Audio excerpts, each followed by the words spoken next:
everyone, and welcome to the Jeff Bullis Show. Today I have with me Jean-Benoit and 𝓲𝓵. Now, we might shorten their names to JB because my name's JB, so there's three JBs on this show, and we could get very confused. But anyway, just a bit about Julie. Julie grew up in Hamilton, Ontario, and has been working as a freelance writer since 1995. She writes for magazines and newspapers in Canada, including 𝓬𝓲𝓵𝓻, Report on Business and 𝓦𝓱𝓪𝓽. Maybe I haven't got that right, but that's okay. And has published in the New York Times, US Today, and more. Author of 8 books, including The 𝓵𝓪𝓻𝓷 Effect. Julie is presently developing a TV documentary series based on the book, The Story of French.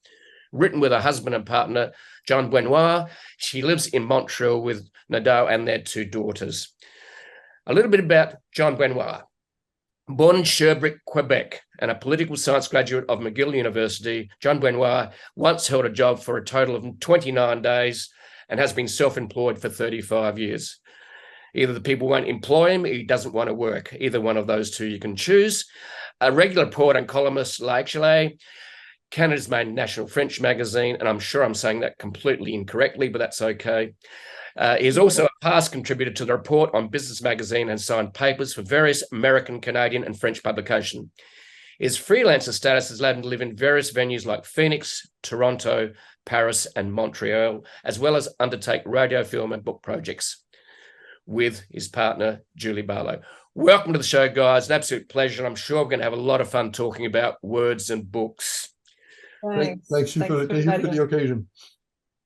So, guys, you're dialing in from the other side of the world. I'm in Sydney and you are in Montreal.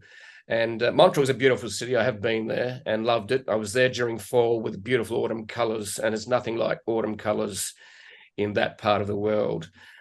So I'm going to ask both of you, and you can have a fight over who will respond, but how come you got into words, book writing, and decided not to have a real job? How did that all start? Maybe you can answer that individually and then we can do it communally. Yes. Sure. I would say that I didn't get into words. Words sort of got into me, and but as I say to my kids, there's really no other thing I do better in life or well enough to pay the mortgage and pay the bills.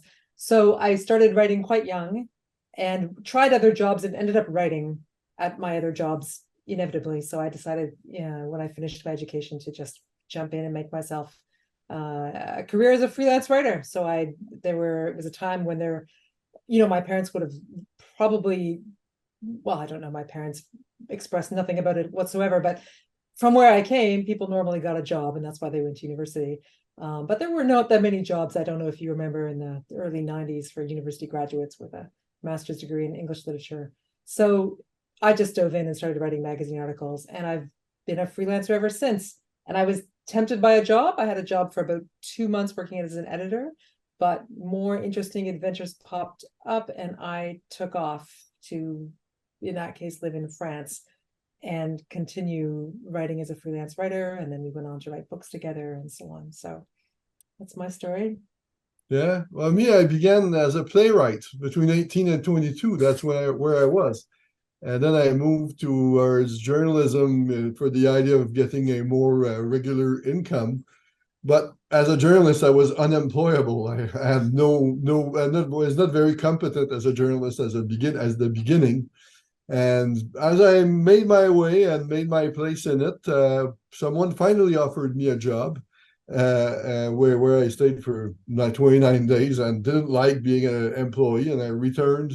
And then I became self-employed by choice. But what I realized later is that being self-employed as a creator allowed me to do things on my own terms. If I wanted to dedicate some times writing a novel, I could. If I wanted to move the head office to Paris or to Phoenix, it was possible. I didn't have to explain myself to a boss. I was the boss. Mm-hmm. And I think as a creator, it probably is the only way, really. To do what you want to do all the time. Yeah. I would agree, yeah. But naturally, people sometimes have to compromise. If they are in a business, for example, of writing poetry, they absolutely need to have a job back. There's no revenue flow. being a poet, aside from being a professor at university. Yeah, we're fortunate. We're nonfiction writers, so there's always a market for There's a nonfiction writing, and we can always find a way to have some revenue. We've never had to fall back on a teaching job or anything like public that, speaking and also journalism. It's a continuum. I mean, we often use articles to feed the book feeds articles. We give public speaking based on the articles and books. It goes together. It's I love your phrase, Julie. You said that you didn't get words got you. And when did you realize that? Oh, very, very. I mean, I was always good at writing, and I worked actually I started my writing career as a music critic. I came from a music background and started to write about music. You can tell when you've got the stuff, and I can tell now when I look at young journalists, and I can tell when they've got the stuff. It sort of gradually comes in. The problem is that I didn't come from a background with any kind of business entrepreneurial thing. Like I didn't even know that you could be a freelance writer when I grew up. And so that was the real transition for me, was like understanding that I could turn it into something that I could actually make a living as. And of course, as I just explained, I was sort of forced into it in the sense that there were no jobs, so I didn't go looking for a job. But it came upon me that way, I suppose. And but like Jean, I realized that very quickly, and that this is the way to do what you want to do. And even if I had taken a job as a writer, I'm not sure I would have had the freedom to move to Paris and write the books. And then we moved to Arizona and back to Paris and, develop the kinds of projects that we wanted to develop. Yeah. So now, I don't think we're employable now, for sure. I mean, that ship sailed. But we do quite well, and for the record, our parents are very pleased with how we turned out. It's not, they don't mind at all. And speaking of which, I was fortunate as a writer to be married to someone whose father is an entrepreneur, and to get a lot of the business advice from him that made it a lot easier for us to pull off what we pulled off. We learned how to manage money. We learned how to pay taxes. I mean, we learned a lot of stuff about just running a business from him, which is, what inspired the book that we wrote on being. Yeah.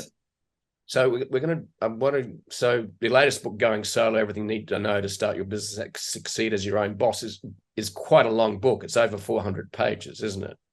Yeah. I've heard it described as being the dictionary for people who want to go solo or start their own business. Is that correct?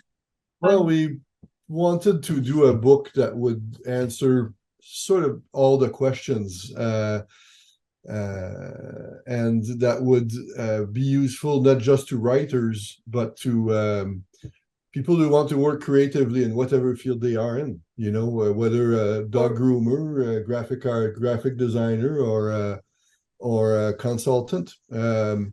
And one of the mistakes I did as a beginner and quickly got out of at one point is that I would not earn more at there's only 40 hours, 45, 50 useful hours in a week for working.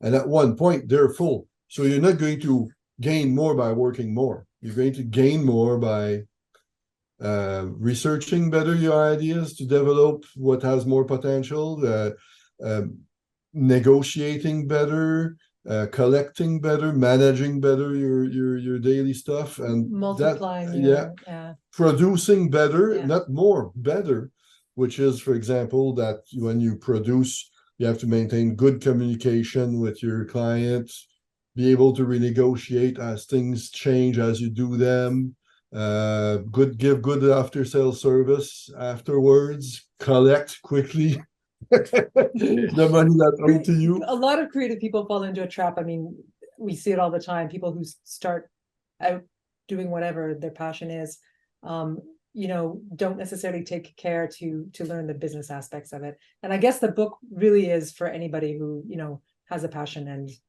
we're saying,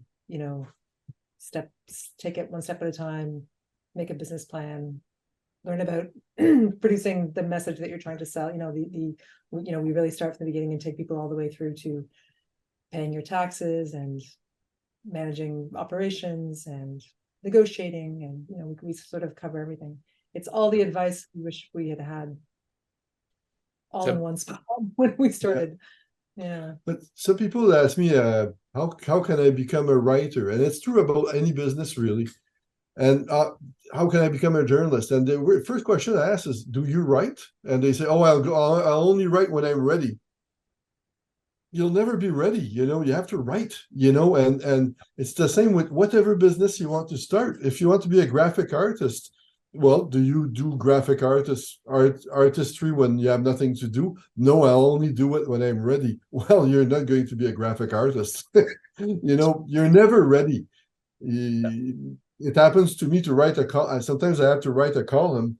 I wake up in the morning with a very vague idea of what I'm going to have to write, and I write and I trash it, and at the end of the day, I have a column, and sometimes I even tell jokes that I didn't know as I write them, and then I laugh at that's what writing is. I have an editor once that said writing is a dirty business because you're constantly writing by induction and deduction and iteration, and sometimes there's a word in the paragraph, you develop on that word, and you end up having a full column on that single word. That's what writing is. That's what creating is in the act. Anyway. Yeah, I fell in love with writing when I started my blog in 2009 because of intense curiosity about social media. So I ended up writing every day, getting up at 4:30 a.m. and writing before I started my day job. So I was writing 5 posts a week, and I did that for about 4 years. I got up at 4:30 a.m. It was like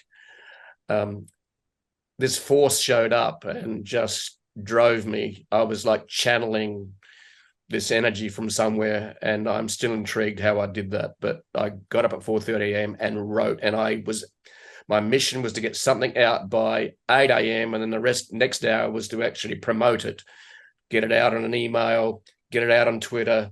So, and now that leads me to the next question I want to ask you guys.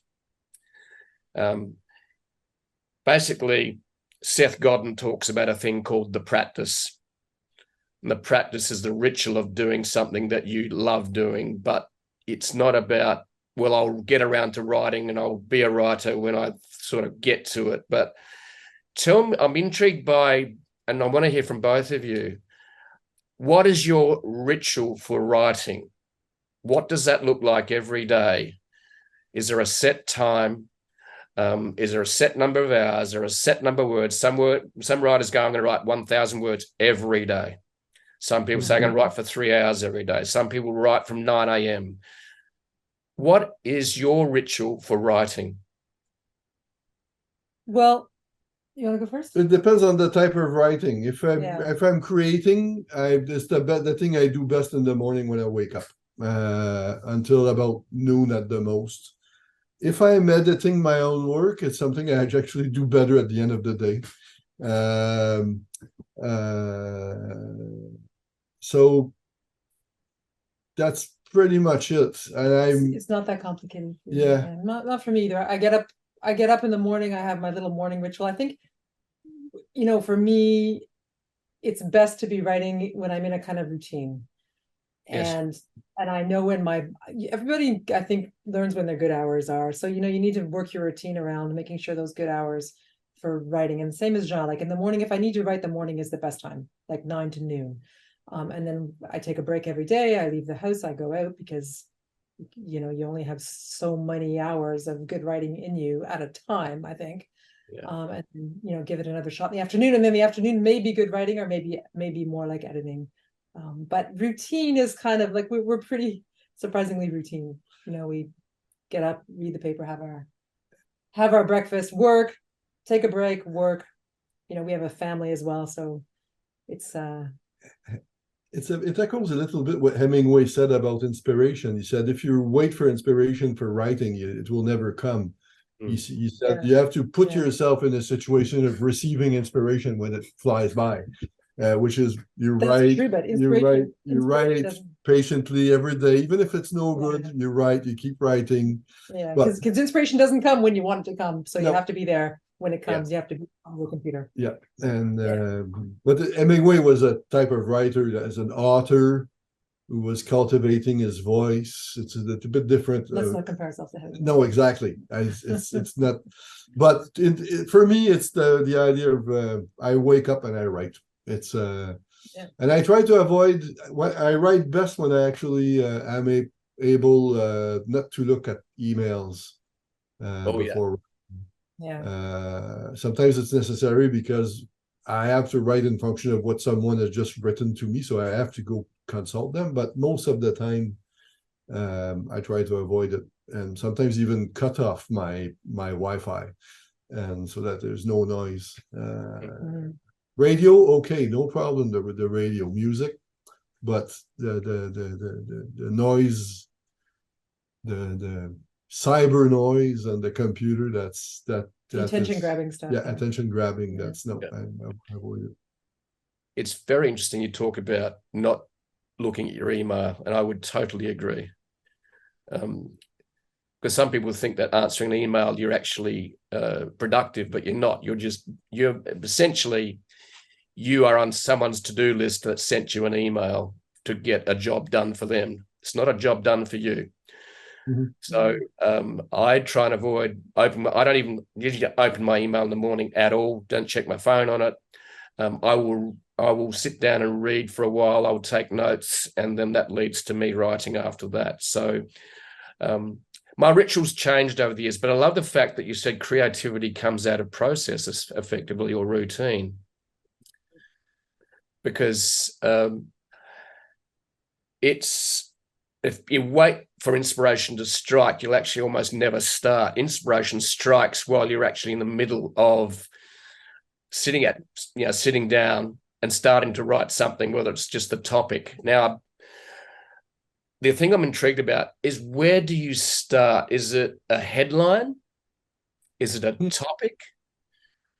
Where does it start for you guys? Like, so because as writers, you come up with ideas, and I will get my phone out and make sure I write a headline down or a topic that intrigues me that might have come out of my reading, because I find that my inspiration, we need input to produce output for me and writing, and for me, and I think Stephen King said it very well, if you want to write a lot, you've got to read a lot. There is no other way. How does reading fit into your writing? Well, depends on the kind of writing I'm doing. I mean, we read everything, and we read all the time from different sources. We're magazine writers and nonfiction authors, so essentially a nonfiction book will involve reading a lot of other nonfiction books for information. But I do read a lot to get ideas about how to write too. I mean, there's a lot of change in the style of how nonfiction books are written now. Yes. So I spend a lot of time like picking things up and looking and reading to see how a certain author, getting inspiration from how a certain author approaches or deals with the topic. Yeah, I mean, reading is very, very much part of it's the background to all of everything we write, basically. I mean, we're in the field doing interviews as well, obviously, and observing, but it's a big part of.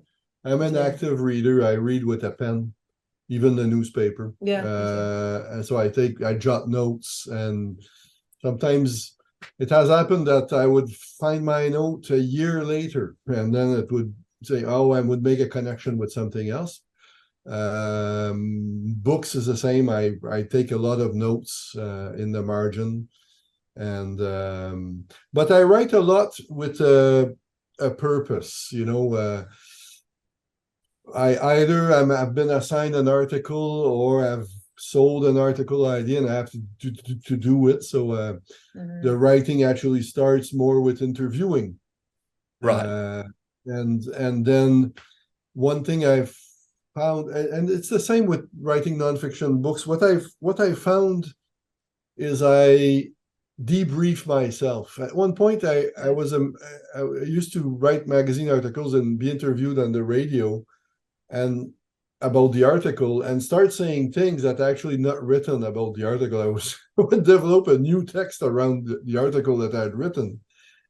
And I realized that as a writer, I'm an expert. I become something of a small scale expert on that topic. So what I do, and it helps me enormously in my writing process, is I debrief myself. I literally do a mental interview of myself and write it. And what are the 5 things I saw? What are the 5 things I heard that produced an impression? And what are the 5 ideas that I gathered and then generally after that process of debriefing myself, I have the core of the article or the chapter that I am about to write. Right. And it's pretty much there. So I synthesis and analytical writing, you can just, with computers, it's extraordinary. You can write the amount of information anywhere you want between 2 lines, and the computer just fills it. You know, it used to be impossible with a typewriter. But the act of synthesizing this, which is the essence of writing, that is done through experience. And a test of debriefing, of writing as I would be speaking it, is probably the best way of coming to a synthesis. Yeah. The writing allows me to put it on. Yeah. I'm intrigued by, and I totally agree in that. When we mentioned before that writing is messy. Okay, it's really messy. And the thing you've just described is you have this conversation in an interview and it's messy. It bounces around. This is a messy conversation we're having right now. We're not doing this in chapters and bullet points. We are having a fireside chat. But it's to take that complexity and messiness and distill it and synthesize it, and so it makes sense to the reader or listener.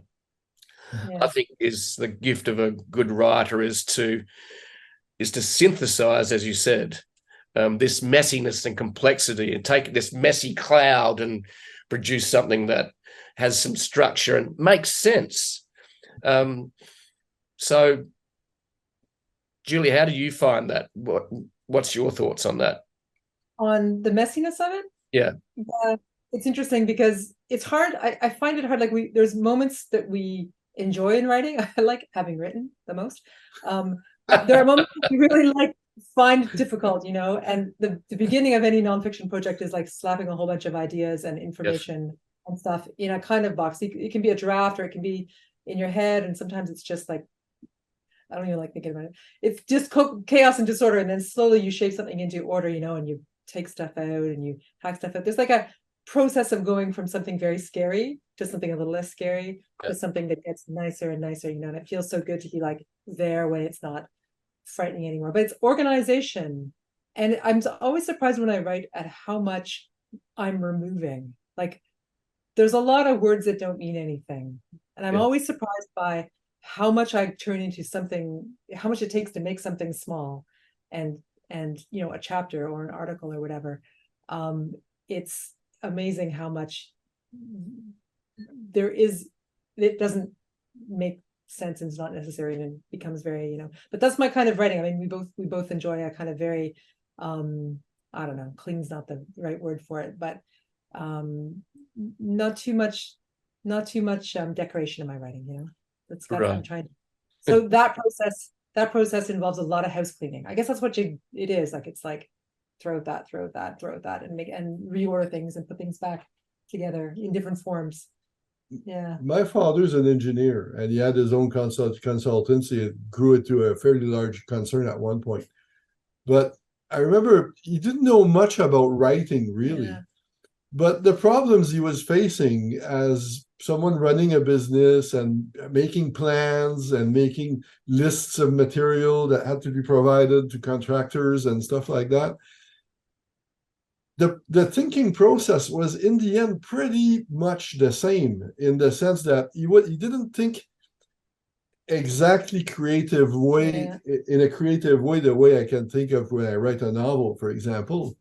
but he did have to make sense of a mess of information. Yeah, and you have to let your imagination let it all happen. Yeah. And then start to figure out what you actually need. I guess that's what you're right. And he had to find the time of doing that while running a business, while negotiating contracts, while doing all that stuff. Yeah. And so that's why in effect during the time that he had his mind, because he now suffers from dementia, but that he was a very good mentor for writers, even if he would never have considered himself, and he was not an artist or anything resembling a writer, but he was a good mentor because he. Plus, he taught us how to deal with banks.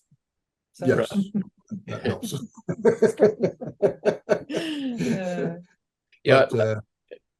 It's true. So it's basically life's messy, and we're trying to make sense of it. That's our entire life journey, quite often, isn't it? Trying to make sense of it. And as writers, the word I like to use is word wrangling. Yeah. And idea wrangling. And I think the other thing that you also mentioned, Julie, that I found intriguing and very interesting is that you're distilling it down to making sense, and editing becomes very important. And it has been said that don't edit your own work. And I'll be intrigued about that in a minute. But the other thing, that a quote I've just remembered is, I don't know whether Churchill did it or whoever it was, but it's, I would have written you a shorter letter, but I didn't have the time. Yes, exactly. Ain't that the truth? Yeah, definitely. Short writing is tough for the reasons I just because less is more. Otherwise, you can overwhelm the reader. So it's really, really important. And the trouble is, as writers, we quite often fall in love with our own words. And Stephen King said this about writing. He said, and editing, he said that it's like killing your own children, because you brought forth the words, right? So editing is painful. It's like, no, I need this. Whereas an editor can come in and remove 10, 20, 30% of a book, and you're going, oh no, I've had all my children killed. Well, that's why writing, we sign articles and books, but you know, it often is a teamwork. And I often thank my editors, correctors. They play an essential part. At one point, you just do not have the distance. Even with and you need someone who looks at it and says, this part, not necessary. Doesn't work. So one of the good advantages of working with a partner who writes as well is we do read and edit each other's work. And we need each other for the distance, especially when we're writing books together. I'll do my chapters, he'll do his chapters. We'll look at them and cut stuff and rearrange stuff and say it doesn't make sense, and it's all very painful. It's hard to give stuff up sometimes, but we've been doing this for 3 decades plus, so we're used to the idea of it having to be cut. We know it's going to be better in the end. We know the sacrifice is worth it all the time. So how's the negotiation of what stays and what goes? How does that go for you guys? Are there some strong arguments and strong discussions? Oh yeah. I don't know what else to say. Yes, like over. Yes, that said, we do come from the same school of writing. So we were both magazine journalists. We worked for the same editors, in fact, at the beginning of our careers. So we agree at least on the goal, and we don't, we're not coming out of left field. We really, most of the time, we end up agreeing. But of course, it's still, even after 3 decades of writing, you still feel humiliated. Your feelings still hurt when something that you think is great just isn't. But a day or two later, I understand why it wasn't, and get over it. Editing yourself or translating yourself is also a very interesting exercise, and I've done it a couple of times, and in one case I ended up rewriting completely a book, even I went from 20 chapters to 35 with the same book. And another time I translated it almost verbatim. So sometimes you realize when you reconsider your work that you took the right decisions, and sometimes, well, you took the right decisions that you couldn't take at the time you took them, but with a little bit distance, the decisions were not that great. But so one of my tricks though is when I'm working on something is to give myself time.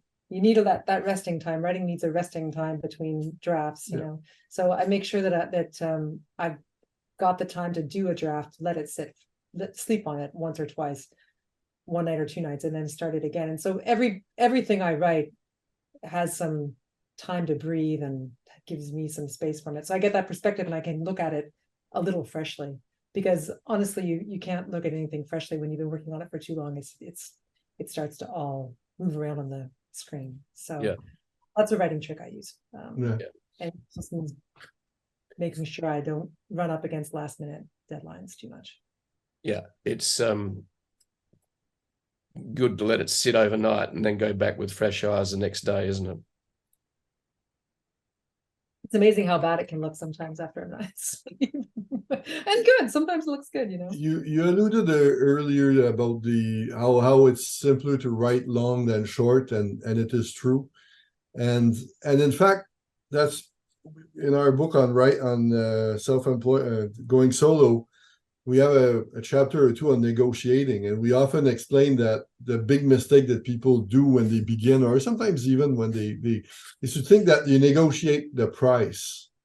In fact, price is only one of the 6 things you negotiate when you negotiate. You negotiate the job, you negotiate the conditions, price, yes, and fees, and then terms, and even ownership in the case of copyright. As a consequence, you know, in writing, man, that's a problem right now, is that rates have not evolved much in the last 20 years. But, you know, I often find that I actually earn more just because I negotiate better what the job is and what the length of the job is. And I try to negotiate longer than shorter all the time. And longer pays more and is easier to write than short, which pays less and is harder to write. So how to use writing experience to fool the system. So there are tricks that are important to understand, and that art of negotiating, and negotiating not just before the work but during the work also, because sometimes the assumptions on the work change, and if you don't discuss with your client those assumptions, even the deadline, but sometimes it's even the angle. I remember once having proposed an article in a big multinational engineering concern in Quebec called SNC Lavalin. And in fact, my idea was to do a profile of the CEO.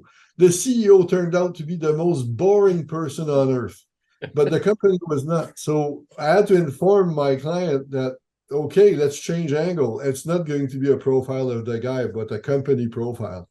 Turned out to be a very good piece, but I had to renegotiate the take on the article and the end product in the middle. And if I had not understood that formally, I would have made the mistake of writing an article that didn't correspond to the expectations of the client, and he would have been surprised or disappointed. So that's experience. Yeah, it's looking for the X factor where it maybe isn't obvious, and quite often where you finish is different to where you started, and that's one of the joys of the creative process as well. Now, Julie, you mentioned there's 3 things actually have been raising my mind over the last. I've been chatting. Number one question I have, Julie, you raised was non-fiction writing has changed. The next question I want to ask after that is, what different authors inspire you for writing? So the next one is going to be about ChatGPT and its role for writers and its impact on writers. So let's go to how non-fiction writing has changed. I'll be interested in your insights on this. Yeah, well, the writing itself, I'm not sure the writing itself has changed. Like, good writing is still good writing. Things are shorter. Yes. Things change things sort of swing back and forth. Things get very short, and then editors want things that are longer. And now you can find places where people are really actually interested in quite a bit longer stuff. For quite a while, there was very like blog post inspired, very short writing, and we had to learn to write in short chunks. Our magazine writing. Things are divided up now. It's like people's attention spans aren't that good. So everything I write now has subsections with subtitles in it. Yes. Because when I started out writing, we never did that. It was, but everything changes, and it actually works quite well most of the time. And it's a new technique that I don't really mind. But the business has also changed. We're speaking about editors, but most of the stuff I write, not all, but most, is published online in online magazines. And it has to be impeccable. In a way, I don't write, and the technology allows that. And I guess we can segue to the ChatGPT question with this, but the technology, it enables us to do more, to add hyperlinks and to do all sorts of stuff that that would have been an editor's job before. And to add the sections and the subtitles and everything. Like, it all has to be sort of perfect now. That's what I find is the big difference. And it seems like writing would be easier because of a lot of the technology that we have at our disposal, but the expectations have gotten higher too. I find we have to have stuff that's more polished. Right. And that editors don't do it's harder to find editors to do the kind of work that they did on the stories that I wrote early in my career. And I feel for young writers now, because it's hard to find the people that you need to mentor you and to help you develop your craft.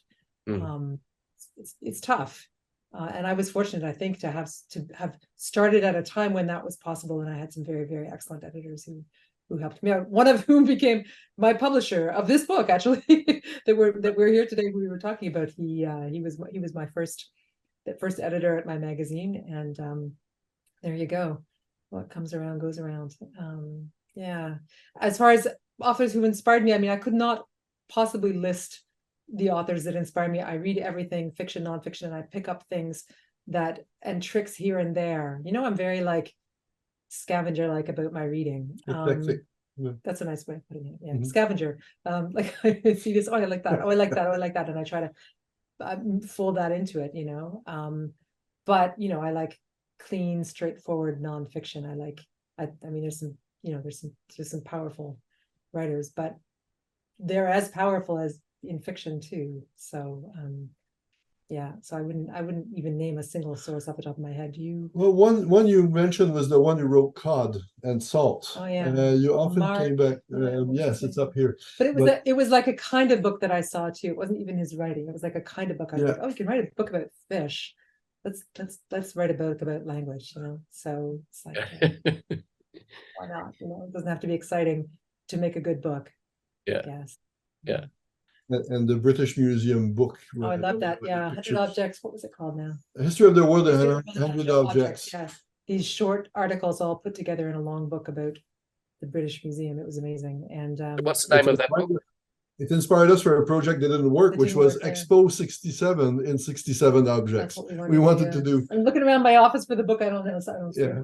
Oh yeah, History of the World in 100 Objects. Yeah. Yeah. That's what it's called. I see it's on the shelf there. The world in 100. Discover the world in 100 objects, is it? Museum objects and the history of them and everything. So a very beautiful picture of the object and 4 pages on the meaning of that object. So what we do is kind of challenging. Our nonfiction work about language and culture can be really challenging because we're not digging into some sort of sexy story. We're really trying to explain stuff to people. So one of the challenges we have is finding ways to make that stuff engaging and keep people. I forget who said the job of writers is to make them read the next word. I mean, that's what we're doing. And so we're looking around all the time for interesting ways that people do that. Yeah, we'll get to ChatGPT next, but I'm torn between 2 types of writing for nonfiction, and they may be appropriate for different things. One is there's a very funny car journalist, Jeremy Clarkson, who will write a car review, and the first 80% of the article is a story, very well told with lots of humor, and then the car review is like 2 paragraphs at the end. So to get to the end, you enjoy the journey getting to the review. On the other hand, you've got people like the newsletter company Axios, which is basically give them the meat, something interesting that I don't know up front, and then you can go deeper later. So I'm torn between the tension of those two. In other words, storytelling leading to the point, or the point leading to going deeper. I'd be interested in your thoughts on that, those two approaches. I personally am an impatient writer, so I like a reader. Sorry, I'm an impatient reader, so I like reading something where the point is fairly clear. I have a lot of difficulty reading narrative nonfiction that is a lot too long on the experience of the writer, and long chapters on. Same with documentaries like My Friend the Octopus, where the guy talks 10 minutes about his experience of swimming before we get to the octopus, and I want to get to the octopus. So yeah. I'm like that. So I tend to be more of the by reflex, the going to the topic. Yeah, me too. And I think by the second or third paragraph, I mean, it depends on the scale of what you're writing, but by the second or third or fourth paragraph, you should really know what you're getting into. You should really know what the point is of what you're reading. Yeah. And that's the way we're trained as magazine writers, with a, expository introductory paragraph and then a nut graph. And we need to know what's up. We need to know the stakes. We need to know what we're going to learn. Yep.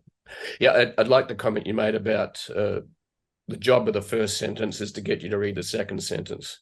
Oh, the word. The word. And it's totally true, is that the headline has got to get you to read the first line. The first line's going to get you to read the second line, and that goes on and on. So this is where the distillation out of the messiness becomes really, really important, doesn't it?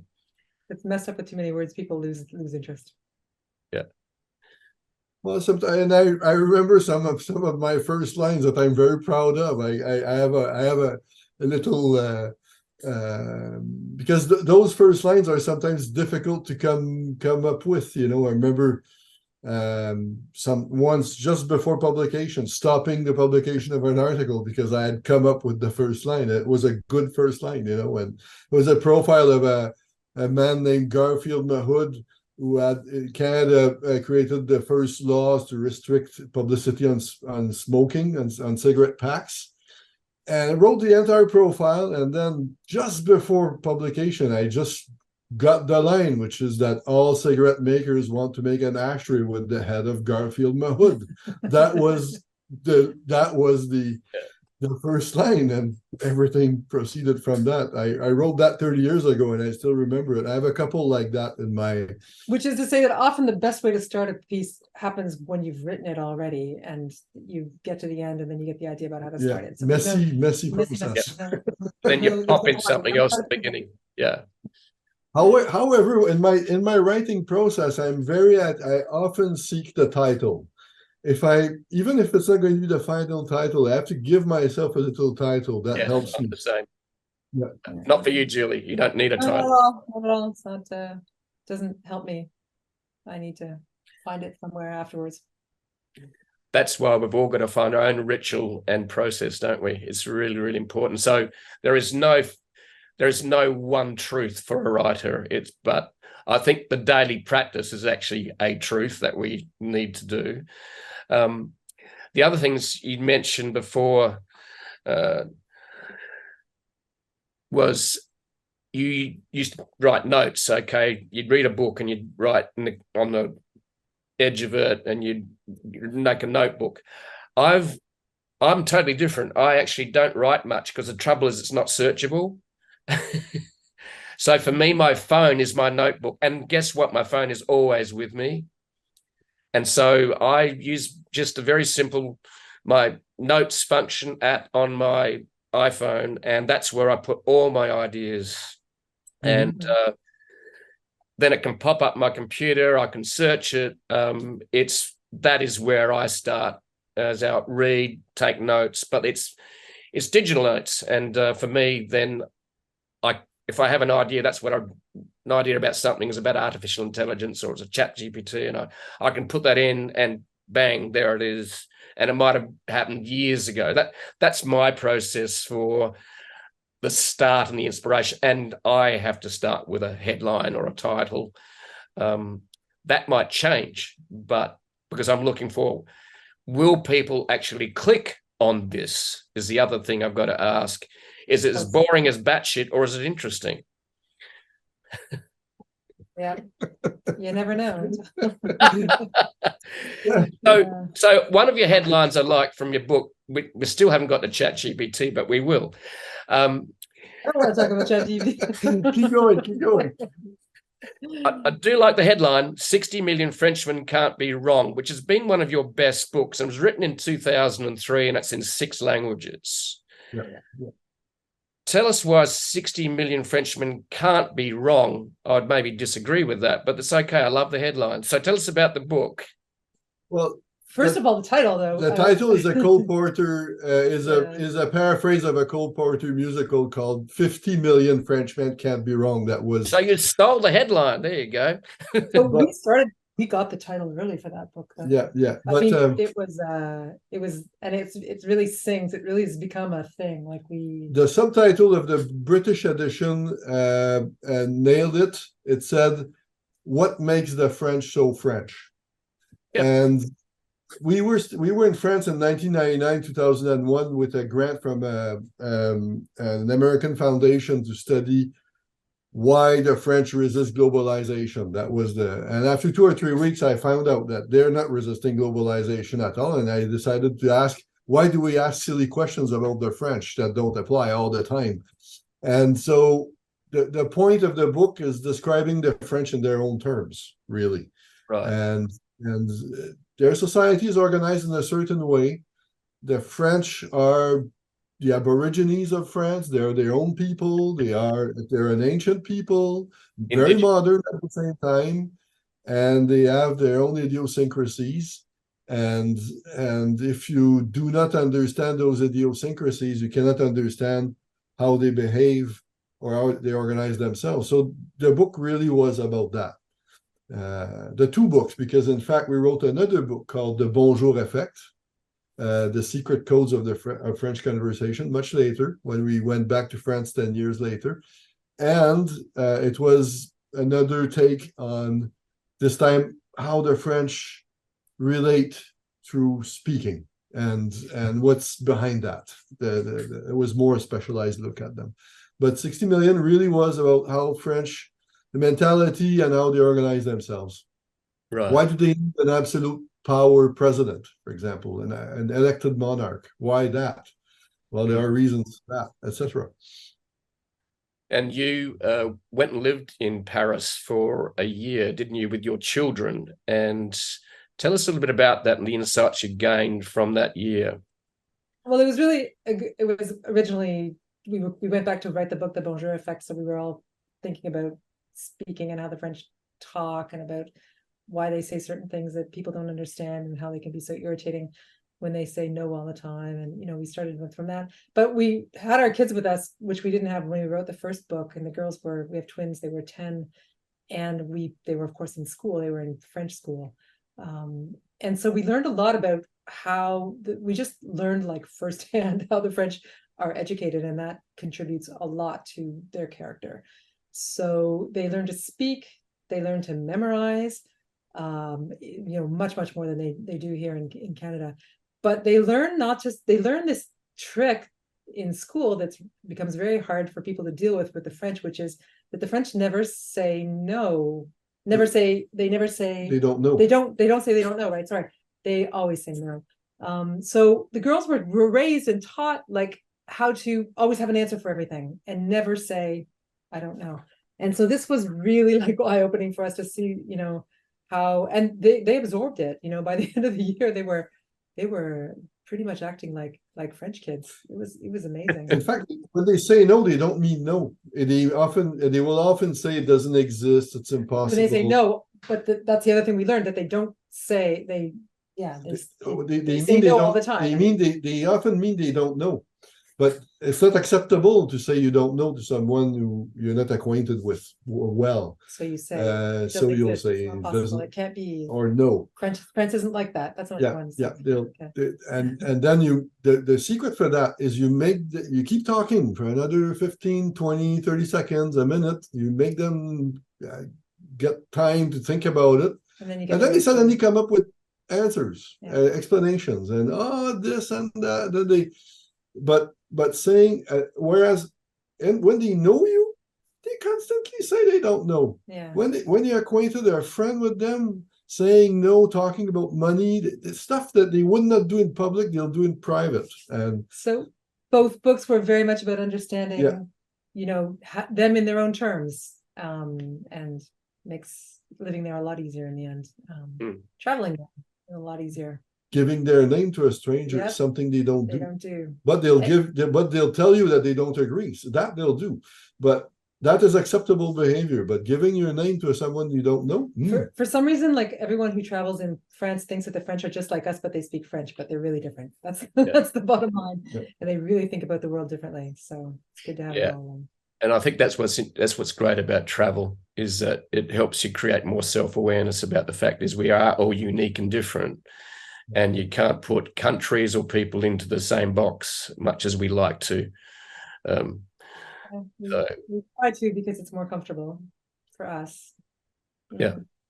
Words don't translate well socially. They have it like yes and no, we know. That translates, but the social charge of that word is not the same in a language. For example, the Japanese will never say no to someone, to a client. Yeah. So you go to Japan and you ask a question and they don't have it, and they will not say no. But they'll do a little mise en scène in order to, I have to find it. They find it. Japanese pick it up right away and they say, I'll go somewhere else. And they're very happy they haven't said no to you. But if you put them to say no, they're humiliated by that. So that it's the significance of the term is completely different. But once you figure it out, it's pretty easy to follow it's pretty easy to adjust. That's the amazing thing. So it's almost like saving face, isn't it? Yeah, a little bit. But we all do it in our way. That's just the French way to do it. Yeah, very interesting. Because when you hear just a straight no from a Frenchman, you think they're just being arrogant. What they're really saying is, I don't know. Keep talking, and they gives them a little bit of time to think of how to put things well, or or say, someone else has got the answer, and then they're extremely helpful. Once you put them at ease with the fact that you're not going to judge them, that they don't know, or that they need someone else to help you. And the second book is called The Bonjour Effect, because if you don't say bonjour first in any conversation with the French, they're not going to be nice to you. They're not going to answer you. They're not going to help you. Okay.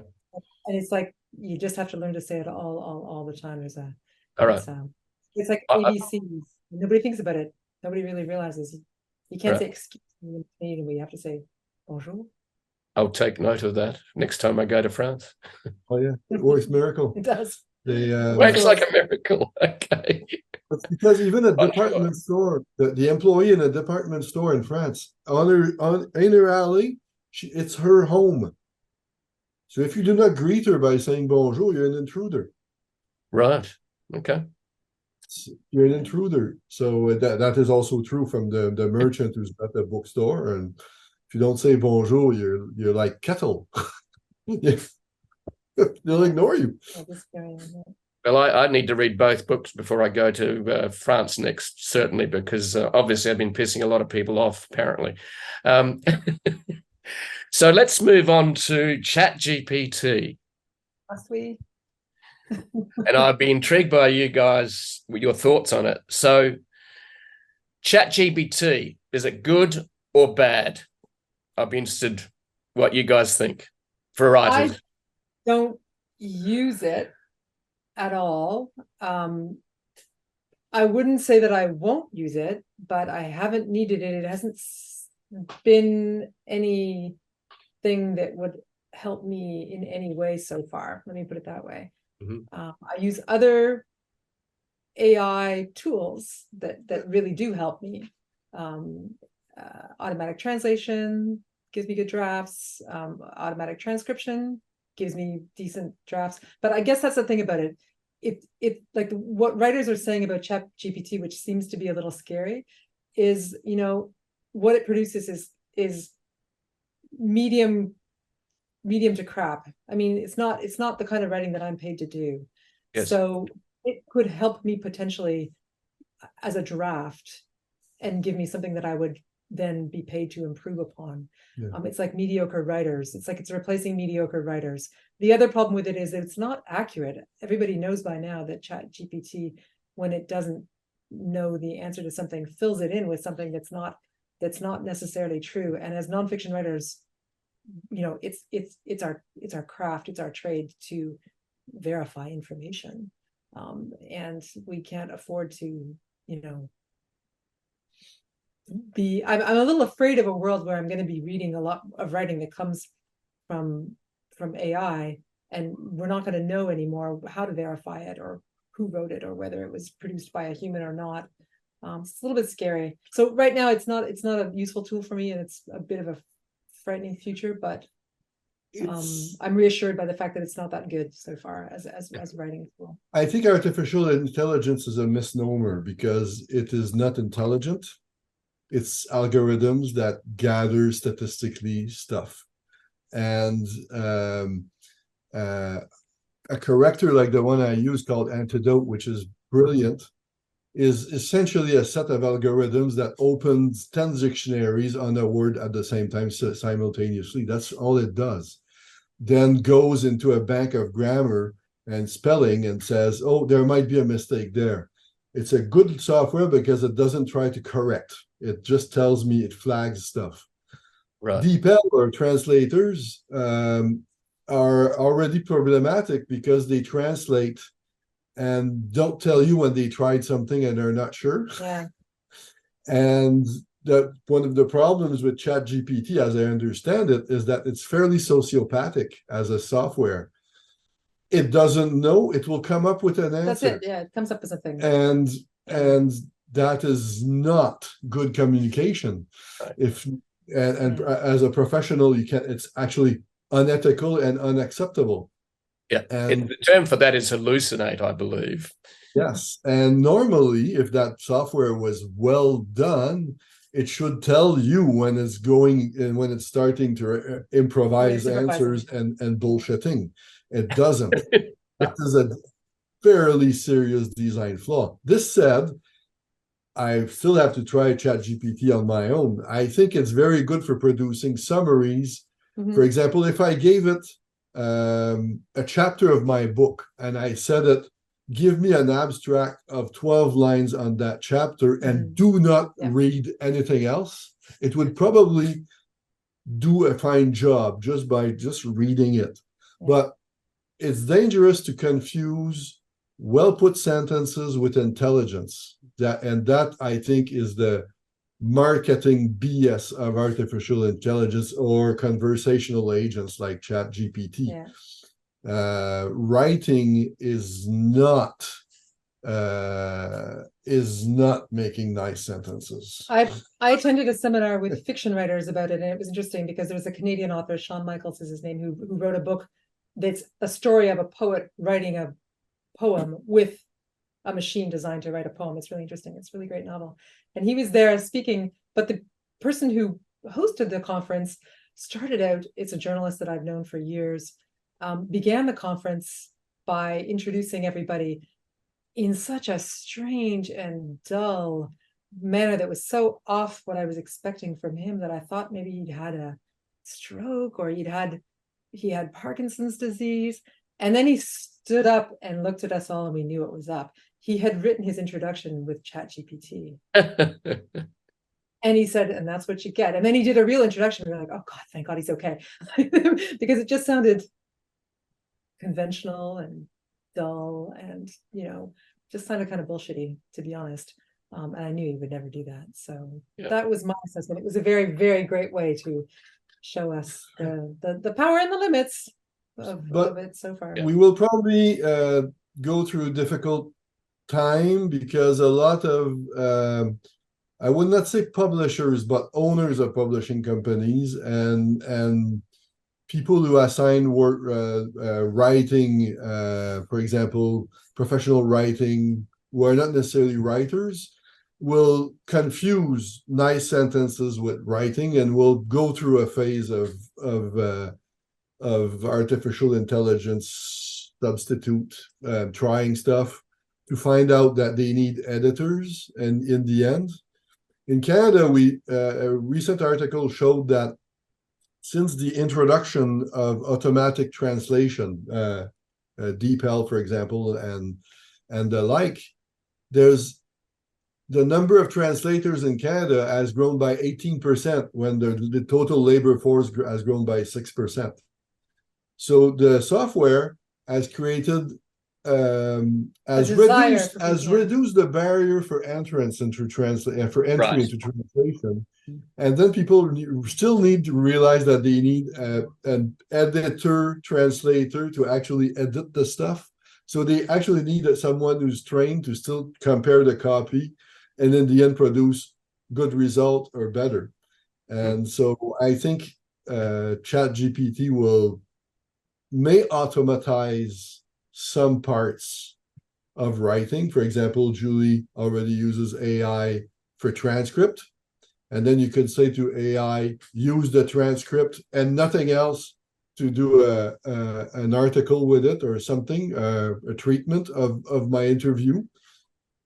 And that would be a basic first draft or very rough beta version of an article that would still need to be worked on. But you'd have to check it all. And checked. Yeah. But the minute the computer takes your chapter and starts going in the world bank of information that is untried, untested, and unverified, the result will be even worse. Yeah. And yeah, I think we're getting three types of writing. I've been thinking about this recently. Is we're going to get people that solely use ChatGPT to write, and that's happening on Amazon and on Kindle.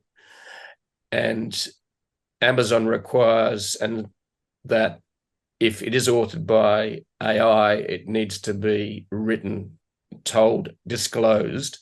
I think the next part is writers are going to be it's going to be a hybrid model of writing, using ChatGPT and human writing. Then I think the last one is where people just like yourself, Julie, do not use ChatGPT at all. In other words, pure human writing. And ChatGPT is at the moment quite imperfect, but it is going to get better. That's the thing we've got to realize too. And I saw a speech by Yuval Noah Harari, the Israeli writer who wrote *Sapien*, which I've read all his books. A gifted historian writer. So he's a bit scared by the rise of AI and its use of words, because he believes that words are the magic that has written the myths and stories about humanity. And he says that AI is starting to, not mastered, but is starting to master the power of words. It's an interesting article. I'm interested in what you guys thought about that. Not now because you haven't seen it, but he's worried about what AI and ChatGPT could potentially do in the future. Sorry? The language itself? Yeah, he's worried about, I suppose, well, the issue with AI is there's two types of AI. One is generative AI, which is what we have today. In other words, we give it a prompt and it generates stuff out of human information, the web and so on, and uses all the disinformation that's around as well to write. General intelligence is the next step in AI. So this is, at any rate, it's an interesting about 40-minute it's on YouTube about what he thinks about ChatGPT and AI starting to master words, because out of words becomes myths and legends that gets to the core of being human. So, but it's, for me, it's the start, but where's it going to finish up is the challenge for all of us, I think. Yeah. But yeah, ChatGPT, yeah, it generally does information quite well, but you do need to check the facts because the information. But it's not good at imagination. And I think that's the other thing that true human writers like. The opening sentence you used in something from 30 years ago. What you mentioned is that you've got it up there as this is my opening word about, the cigarette tray or whatever it was. So look, sometimes you look at what you've written and you're going, that's really good. And sometimes you're going, well, it's crap and you need to keep working. I stumbled upon a article I wrote in 2010, which was just a bit of a fun, creative post. It was 10 reasons why ducks don't get social media. And it was just a fun take on ducks in the pond about how they're shit at social media. But it did have a point at the end, but it turned up I didn't. Yeah. Nice. So yeah. But guys, anything else we like in terms of writing? It's been a fun conversation about words and about your process and routine and ritual. And Julie, you never mentioned any writer that inspires you. Surely you can give me 2 or 3. Well, the writer that you just mentioned, Harari, he's excellent. I'm looking at my shelf right now and trying to think of who I really loved. So, I mean, I read in English, I read in French, it all gets mixed up, and I honestly don't have, specific writers that In fiction, I've read a lot of Stephen King, and I enjoy him immensely. yeah, you do like. But there are authors I reread constantly. Tolkien, I must have reread his stuff 5 times. Victor Hugo, Les Misérables. There are no books like this. Sometimes I like revisiting books I read a long time ago and just to see what I liked in it and would I still like them. Sometimes I'm surprised. We have this famous writer in French called Romain Gary. He wrote. He actually is one guy who won the Goncourt twice, because the second time he won the Goncourt, he won it under a pseudonym. And the biography that was written of him 35 years ago, shortly after his death, was excellent, and I very inspirational. Yeah. Yeah. I recently discovered Donna Tartt, the Pulitzer Prize winning writer who wrote The Goldfinch, that I was astounded by in fiction. I loved Sean Michaels, this writer that I just mentioned to you, this Canadian writer, who I had never read before either, who wrote this AI-inspired book called Do You Remember Being Born? And who's my other favorite? Oh, I have on my table Killers of the Flower Moon. I can't. It's the next book I'm going to start. I'm impatient to read it. I'm certain it's going to be very good. Yeah, it's the one you mentioned, Tolkien, Lord of the Rings. I remember reading that when I was about 12 or 13, and it took me on a journey which I think made me fall in love with books even more. But I remember I fell in so much in love with books and reading and words that I used to read at night after Mum and Dad turned the lights off at 8:30 p.m. And then I would go, good night, Mum and Dad, lights are off to sleep. And then for the next 2 hours, bed lamp was hidden under the bed covers while I read about pirates and adventures. And I've been in love with books ever since I discovered words, I think. So, but everybody who loves Lord of the Rings remembers when they read it first. I was 19 and I have very distinct memory of reading it. It's I never. Yeah, Julie doesn't like that genre. However, I mean, there is, the greatest writer in the English language for precision and concision. Oh, I know you're going to say. Is Jane Austen, and there's nothing ever been like her, and I never was. Which I can't read. So I have all the Jane Austen novels. Yeah, books we love is such a personal thing, isn't it? Really. Then I don't know what affects me as a writer. What even inspires me as a writer. Like I said, I'm kind of a scavenger for influences. But okay, there's nothing wrong with being a scavenger, because we can find gold in all sorts of places, I think. And one of the books that's helped me with writing quite a bit was the book by Stephen King on writing. Yep. Yeah. Yeah. It was a great book, as I recall. It was many years since I've read it, but yeah. And I discovered from him and others that there's a thing called rhythm in writing. And I went, really? Yeah. Yeah. And some of the fun I've had with writing now is to try and during the pandemic, I actually got into what I call phone poetry. In other words, I wrote poems on my phone, on my notes. But what I loved about that is because the screen's so small, you can't write long sentences. So you've really got to actually write. I use notes, and then I find that writing poetry on a phone it's great because it's constrictive and restrictive. In other words, it keeps it short rather than long. Mm-hmm. So, but rhythm in writing, I didn't know it, and I went, wow. So that transformed my writing. And the only other thing you mentioned, Julie, is about writing's change. You mentioned that attention spans are shorter. So I think that's the other thing that I'm intrigued by is non-fiction writing has changed because shorter attention spans, but on the other hand, it ebbs and flows between long-form content and short as well. Doesn't there's still a market for long form. There's Yes. still crave it. So I wouldn't say like it changes. I wouldn't say it has changed. It changes all the time. And you know, editors, publishers, or magazines, they're all businesses. They're all trying to find the next thing that's gonna work well and be popular. So they're always open to, you know, things shift, trends come, trends go, you know, that they're no more immune to it than anybody else is.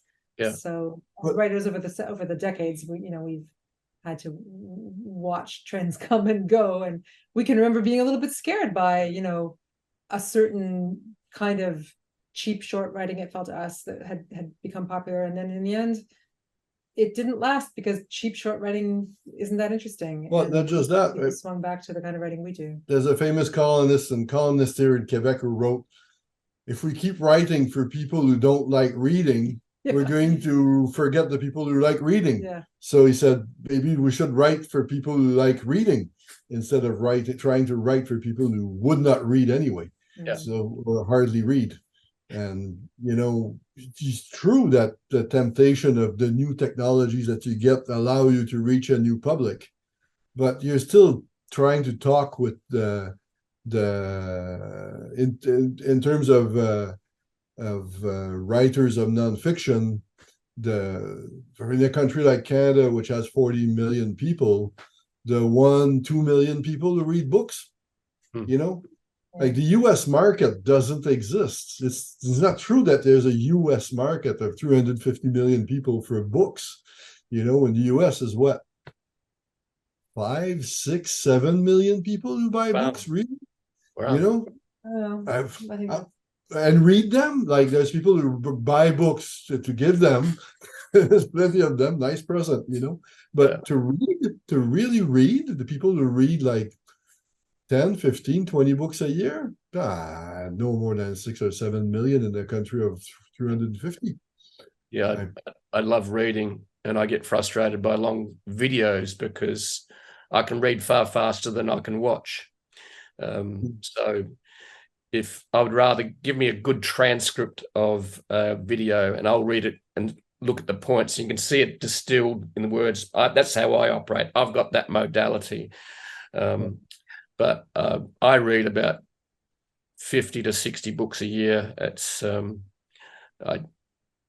I spend hours a day reading, and some of it's research reading, some of it's other reading. But I give myself, and this is the thing I struggle with in reading, is it's like a guilty pleasure because I actually enjoy reading and going, this is not work.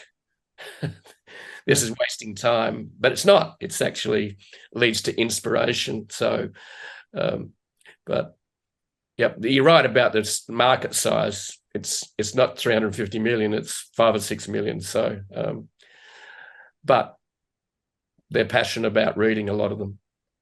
Yeah, yeah. So, guys, just to wrap it up, I generally ask this question, and seeing I've got two of you, I might have two different answers. Number one is, what brings you deep joy and happiness in life, whether it's business or whether it's what you do personally, and it could be one and the same.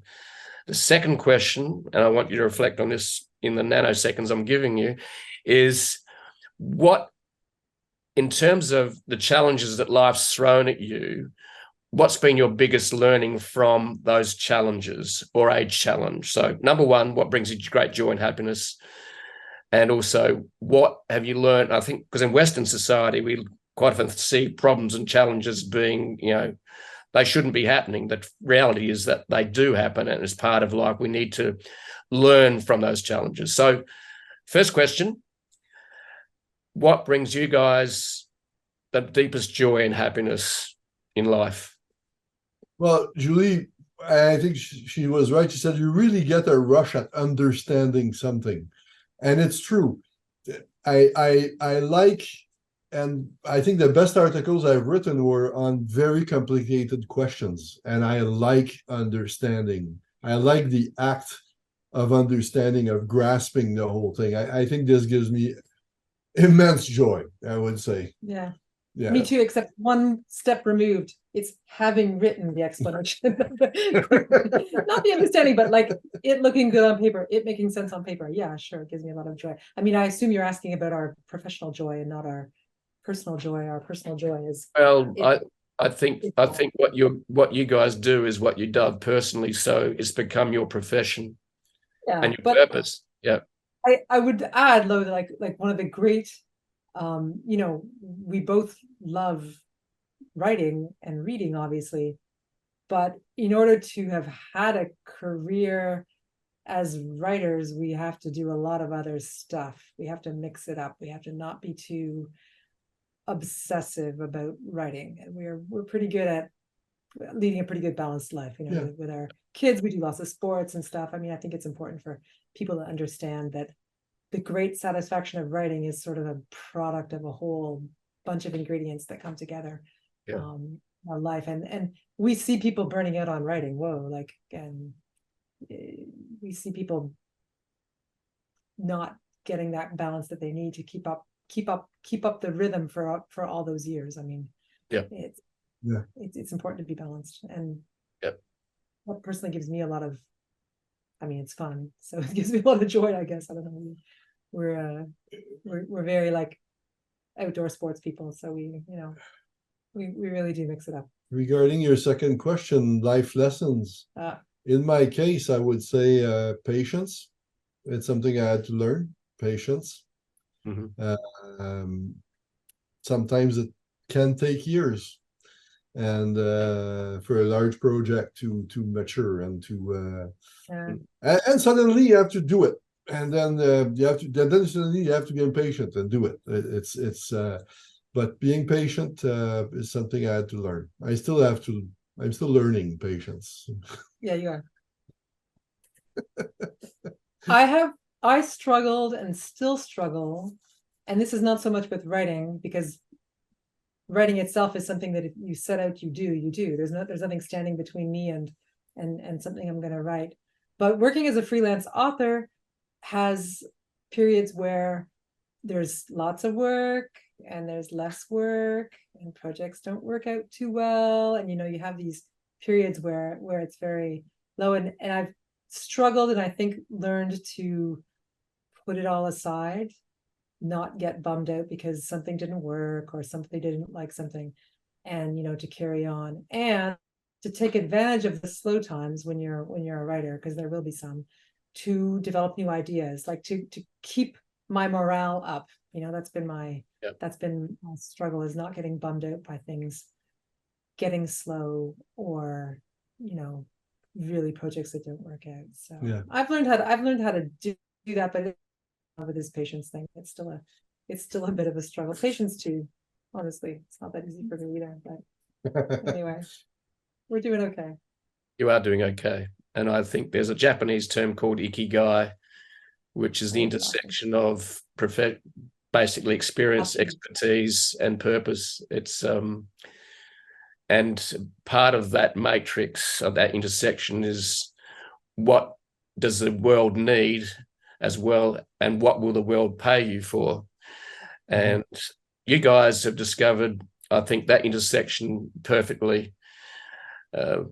Perfection's maybe not the right term because nothing's perfect, but you've discovered a way you've discovered your purpose and passion, and you've worked hard at the practice and ritual of writing, and the world is paying you for it. And I think that is something that is amazing. So congratulations, you guys. You've actually cracked the code that a lot of people would love to crack, and you've found your ikigai. And thank you for sharing your passion and purpose and your experience. And we could have a lot longer conversation, but maybe we'll continue a little while, another year or so. But anyway, thank you for sharing your stories and for your passion for writing, and look forward to checking out your book, Going Solo. Everything Need to Start Your Own Business and Succeed, which is, you guys have done it from your passionate purpose. But I am going to read 60 Million Frenchmen Can't Be Wrong because I need to understand the French a little bit better. Thank you. Look forward to talking about it. Yes, thank you. So thank you, guys. It's been an absolute pleasure and a joy to have a fireside chat, and look forward to maybe catching up in person in Montreal next time I'm passing through, which hopefully will sooner rather than later, but or maybe Quebec if you're on the way. Anyway. Come down under. Thanks so much. Thank you, guys.